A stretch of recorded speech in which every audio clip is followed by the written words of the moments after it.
Ким Бакара сүрөсүнүн акыркы 2 аятын окуй турган болсо, ага жетиштүү болот. Пайгамбар саллаллаху алейхи ва саллям өзүнүн берекелүү хадисинде мындай деп айтты. Мен караа бил аятайни min ahiri suratil Baqarati fi leyletin kafatahu. Hadisin manisi, kimde kim Bakara сүрөсүнүн акыркы 2 аятын түндөсү окуй турган болсо, ага жетиштүү болот. Эми кайсыл нерселерге жетиштүү болот? Уламаларыбыз айтат, жетиштүү болот деген сөз бул жалпы сөз. Кээ бир уламаларыбыз бул 2 аят ал адамдын түнкү ибадаттарына жетиштүү болот.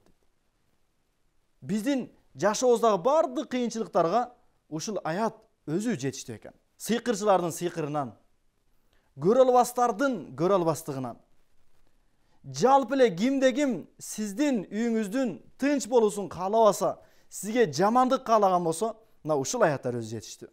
Канчалаган үйлөр бар, сыйкырдан улам жашоолору бытыранды.